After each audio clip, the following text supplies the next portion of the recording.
Boa noite a todos, que a paz e o amor de Jesus estejam conosco. O nosso estudo desta noite, o nosso estudo desta semana, será do capítulo 3 do Evangelho segundo o Espiritismo, e cujo título é Há muitas moradas na casa do meu Pai. O capítulo vai nos falar de uma afirmativa de Jesus sobre outros locais para habitarmos, outras moradas. Então é um capítulo muito interessante. Merece toda a nossa atenção a fim de compreendermos as diferentes categorias dos mundos e sabermos um pouco mais sobre o nosso planeta querido, a Terra. Então, a pluralidade dos mundos habitados é um dos pilares da doutrina espírita, que se baseia em 5 pilares. A existência de um Deus bom e justo e misericordioso é o primeiro. O segundo, a imortalidade da alma. O terceiro, a pluralidade das existências, nas várias encarnações que o Pai nos concede. O quarto, na pluralidade dos mundos habitados. E o quinto, na comunicabilidade dos espíritos. Pois bem, nós encontramos em João 14, 1 a 3, que antes da Páscoa, um pouco depois da ceia, Jesus começou a falar aos seus apóstolos, dizendo: Não se turbe o vosso coração. Crede em Deus, crede também em mim. Há muitas moradas na casa do meu Pai. Se assim não fosse, eu vos teria dito. Pois me vou para vos preparar o lugar. Voltarei e vos retirarei para mim, a fim de que onde eu estiver, também vós aí estejais. Jesus, estando já nos últimos dias entre nós na terra, começou a preparar os seus apóstolos para a sua partida. Ele sabia o quanto era amado por eles e, claro, queria animá-los, alegrá-los, para que ficassem bem, ficassem fortalecidos espiritualmente, para continuarem o trabalho de implantação da doutrina de amor que Jesus havia começado aqui na Terra. Por isso, os chama para a necessidade da sustentação na fé em Deus e em Jesus também. Porque tudo o que Jesus dizia era autorizado por Deus. Este espírito de grandeza ímpar, o Cristo, estava entre nós como representante de Deus. Tinha poderes para falar em seu nome. E afirma Jesus aos apóstolos que havia na casa do nosso Pai muitas moradas e que ele precisava ir para lhes preparar o lugar. A casa do nosso Pai é todo o universo. Todos os seus inúmeros planetas e astros, estrelas, todo o universo, todo o turbilhão de planetas que existem. Há moradas físicas, materiais, planetas, e da mesma forma há em volta dos vários planetas regiões espirituais que nos abrigam. A nós, filhos de Deus, no estado espiritual. E o que nos atrai para estes planetas ou para uma região espiritual é a nossa vibração, são os nossos pensamentos, são os nossos sentimentos. Mas Jesus afirma que iria preparar o lugar para os seus apóstolos. Que lugar seria este que Jesus prepararia?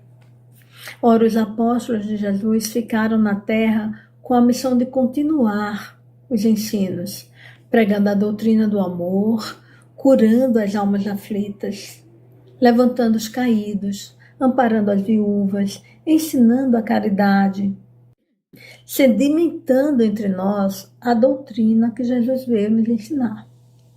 Jesus estava se referindo à continuidade da sua obra. Estaria ele em espírito assistindo seus apóstolos, lhes preparando, por meio do seu próprio trabalho, um lugar na espiritualidade. À medida que eles trabalhavam, cumpriam sua missão assistidos pelo Cristo e pelos espíritos da falange de Jesus. Espíritos puros que trabalhavam e trabalham com o Cristo. Dessa forma se adiantavam moralmente, progrediam espiritualmente e um dia, por meio da lei do progresso, a qual todos nós estamos submetidos, habitariam um mundo espiritual celeste. Era desta elevação espiritual que Jesus falava aos seus discípulos. Porque a tarefa dos apóstolos não se resumiu àquela encarnação. Os apóstolos são trabalhadores do Cristo e ainda hoje, com muita alegria, com muita felicidade, com muito amor, trabalham pela obra de Jesus. Mas no que se refere aos mundos físicos, aos planetas, como seriam essas moradas? Qual o tipo de habitantes que são atraídos para cada uma dessas moradas? A doutrina espírita vem nos esclarecer que as moradas que o Pai nos permite habitar são adequadas ao nosso desenvolvimento moral e intelectual. Assim, estas moradas são mais ou menos adiantadas, física e moralmente, conforme seja o adiantamento dos seus habitantes. Elas são provas do amor e da misericórdia de Deus por nós, que nos oferece um lugar adequado para nos abrigar, para nos elevar pelo ensino e pelo trabalho. Nestes planetas, nestas escolas, nos preparamos para mundos melhores. Logo, quanto mais adiantados em intelecto e em moral, habitaremos mundos de ordem superior. E quanto mais grosseiros em moral e em inteligência, habitaremos mundos de ordem inferior, mais materializados, portanto. Deste modo, há mundos ainda inferiores à Terra, cujas condições físicas são muito rudes, muito difíceis, onde se dão as primeiras encarnações do homem. Nestes planetas, a moral é praticamente nula. Os homens vivem apenas a vida material, apenas para a satisfação das necessidades de sobrevivência. São chamados mundos primitivos. Em outros mundos intermediários, os habitantes são um pouco mais elevados que os mundos primitivos. Já não são tão rudes, já têm uma moral e uma inteligência um pouquinho mais depurados que o homem nos seus primeiros dias. Mas ali ainda predomina o mal. Estes planetas são chamados planetas de expiações e provas. Há também os mundos de regeneração, que são intermediários entre os mundos de expiações e provas e os mundos ditosos. Ali, nesses planetas, os espíritos já se depuraram um pouco mais que no mundo de expiações e provas. Já se melhoraram, se adiantaram, não são mais rudes nem grosseiros, quanto os que habitam os planetas de expiações e provas. Seus sentimentos são mais elevados, seus pensamentos são mais depurados. Ali há o equilíbrio, não predomina o mal. Por isso, nestes planetas não há expiações, que são os reajustes que temos que fazer na nossa rota quando nos desviamos do caminho traçado por Deus. Mas ainda há provas a vencer. Provas são desafios que Deus nos dá para nos aperfeiçoarmos em moral e em inteligência. Nos mundos chamados ditosos, que são superiores aos mundos de regeneração, o bem sobrepuja ao mal. E nos mundos celestes ou divinos, os seus habitantes são totalmente depurados. Ali reina o bem. Os espíritos que ali habitam são chamados por Kardec espíritos puros e já não precisam de encarnação para se desenvolver. Esta classificação que os espíritos deram a Kardec é uma classificação geral, grosseira, como toda classificação. Então, assim, tomando genericamente, seria isso, mas claro que há especificidades entre esses planetas. Né? A Terra pertence ao mundo de expiações e provas, embora já tenhamos notícias pelos nossos benfeitores espirituais que o nosso planeta pela nossa evolução moral, pela nossa evolução intelectual, pelos esforços que temos empreendido para nos livrarmos do homem antigo, para fazermos a nossa reforma íntima, já se aproxima bastante do mundo de regeneração.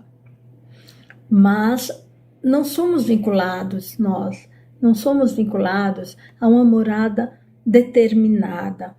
Não existe assim um espírito que é da terra, tenha que fazer todo o seu desenvolvimento espiritual, moral, intelectual na terra.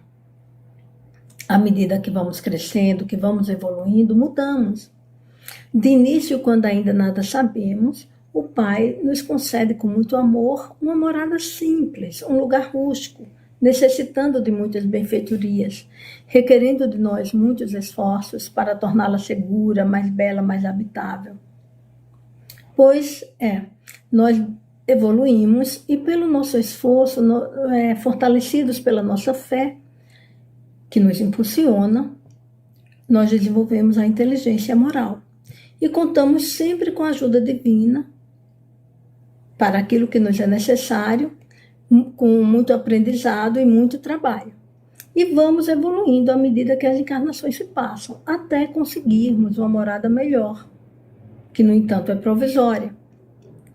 E, por fim, a morada ideal, que reúne tudo o que precisamos: segurança, tranquilidade, beleza, conforto, bem-estar físico e espiritual. Quando um espírito alcança o grau máximo de crescimento, de progresso que um planeta determinado comporta, Deus o retira dali e coloca para habitar em outra morada, em outra escola, condizente com o seu estado de adiantamento moral e intelectual.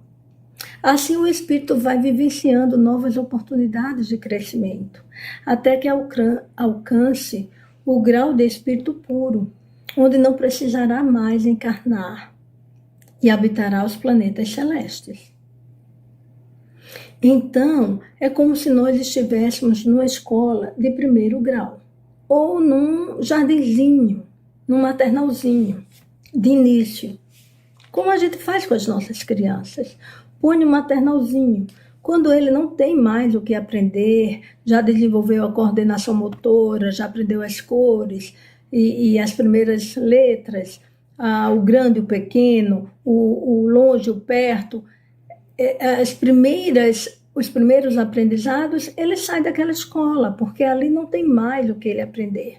E vai para uma escola de primeiro grau, onde ele vai aprender outras coisas. Começa do beabá e das 4 operações até não ter mais nada naquela escola de primeiro grau para aprender. Ele não pode ficar mais ali.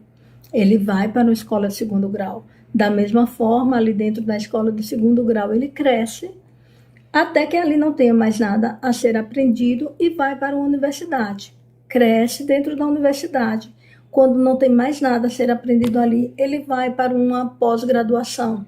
Depois da pós-graduação, para um mestrado, um doutorado, um pós-doutorado, até que ele não tenha mais, academicamente, nada a aprender.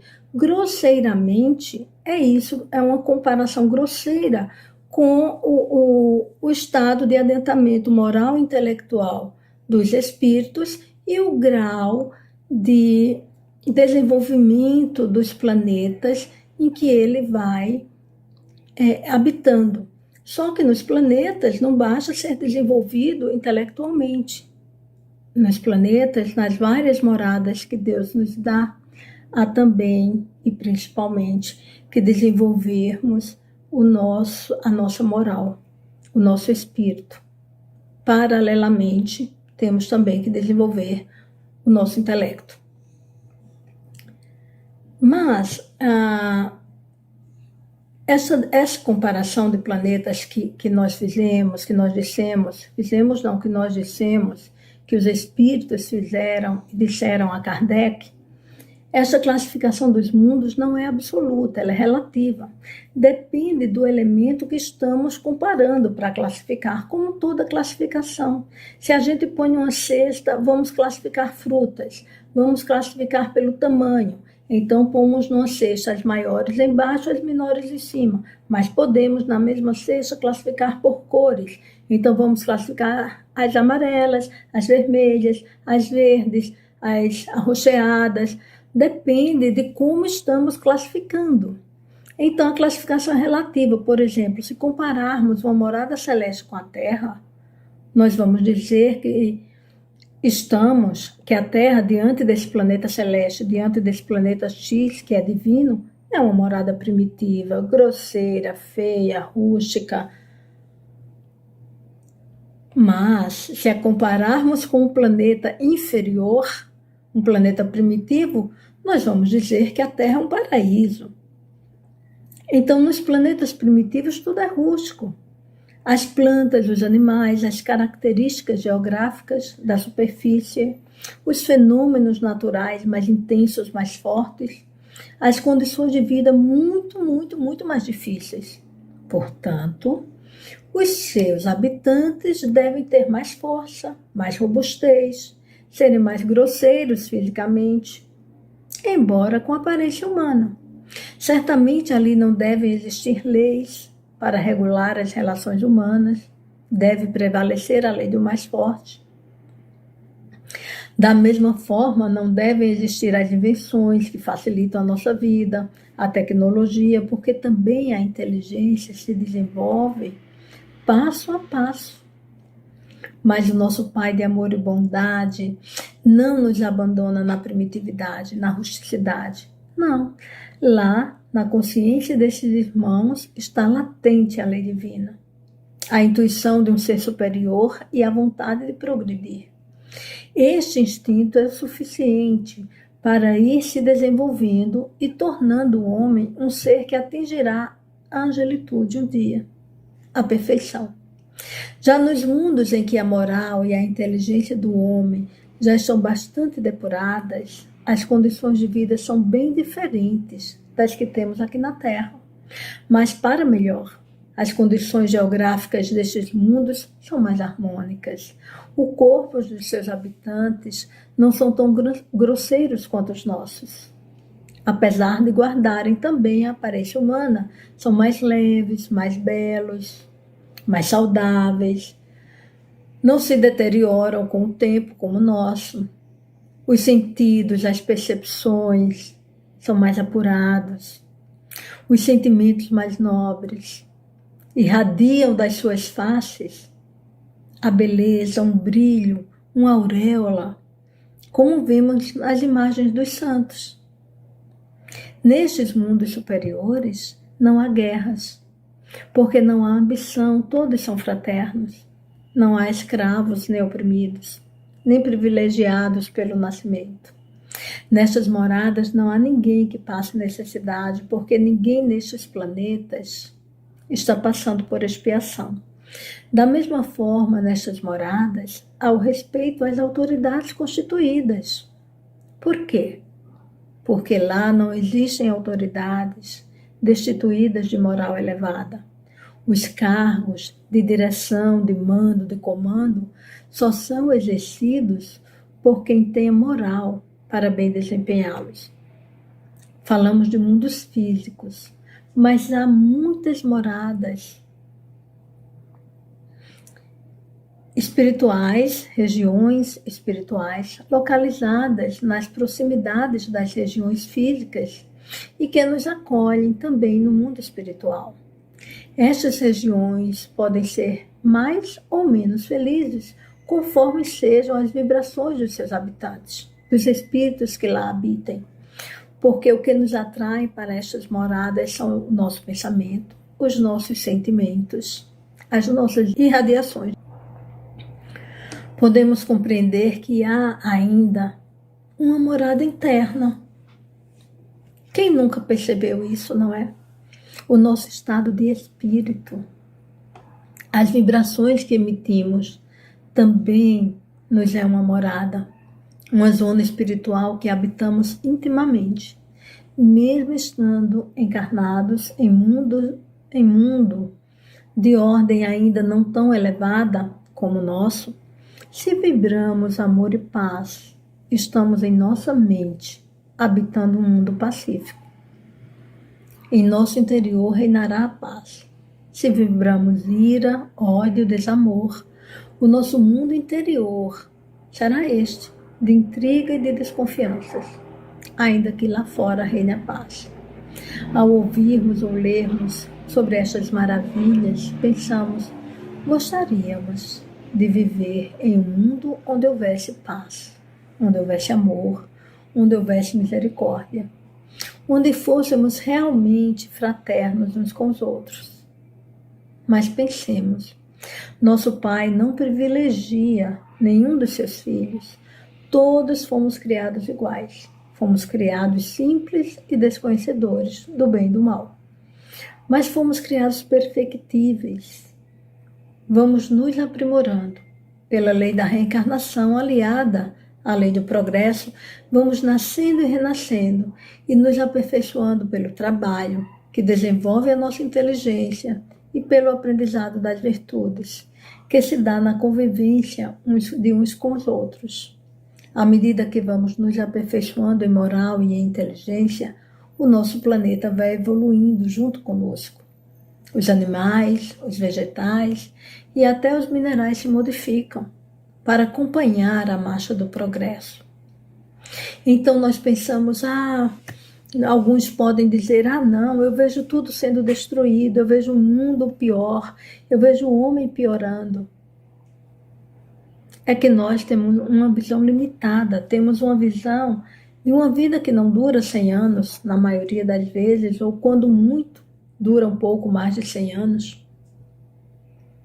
E nós estamos falando de milhares de anos, né? Deus nos concede o tempo necessário ao nosso desenvolvimento.